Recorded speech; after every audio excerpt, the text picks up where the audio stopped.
Hurst Park, Arsenal left-back Takahiro Tomiyasu was shown a red card for 2 bookings, one of them for time wasting, something Premier League referees have been cracking down on since the start of the season. Here's Mikel Arteta after the game.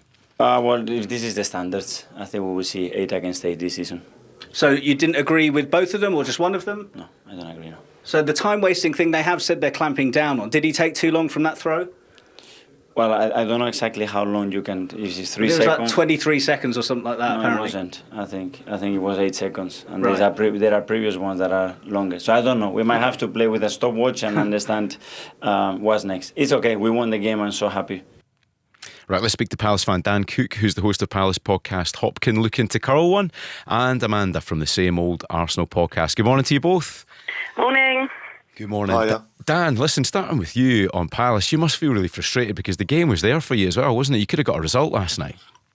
Yeah, it was one of those evenings where you do sort of rue the opportunity because, you know, as much as Arsenal did have a great deal of control prior to the red card, as soon as they did go down to 10 men, you know, we had the opportunity to really put our stamp on it. But I think a mixture of frustrating passages of play and a little bit of a lack of cutting edge in the final third just stopped us from being able to get the equaliser that we were so desperate for. But at the same time, you know, prior to kick-off, I wouldn't necessarily have expected anything out of the game. It's just that the nature of it certainly led me to feel a bit frustrated coming out of the ground yesterday evening.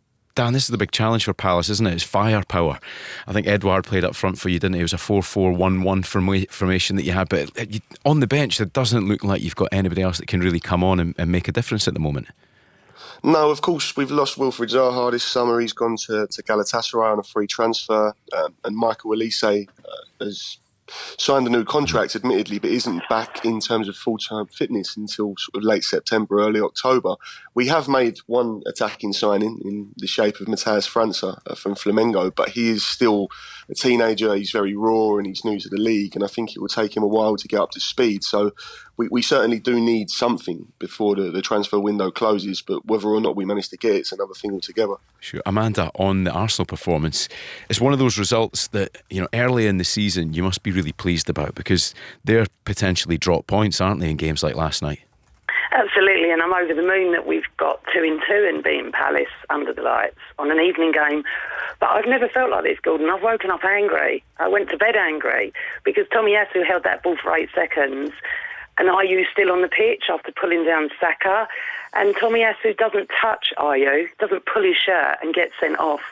They're ruining games, referees, and VAR should be for that, not for toenails on penalty decisions or offsides or anything like that.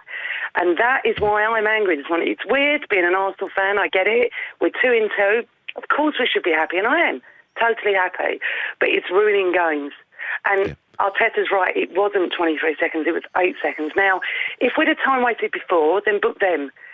And I always, Gordon, I'm one of these Arsenal fans that will call our players out. If Tomiyasu would have tugged that shirt and pulled, I'd have had a go at him for doing that and deservedly be sent off for a second yellow. But it's outrageous and it's only going to get worse. And It sets a only precedent, doesn't it, Amanda? Because that's the thing, you'll be sitting with your Absolutely. stopwatch now, won't you? Timing people, thinking, well, hold on a second, there's a bar set. Yeah, I asked my other half, how long do you get for a throw-in? And he looked at me like I was mad. Well, how long do you get? Tomiyasu was trying to find a player to throw a ball to. He was definitely hung out straight, and I'm telling you, I'm fuming. Even though we've won 2-2. Yeah, and what happened against Wolves against United, it's not only us, I'm not saying it's us, but it's ruining games.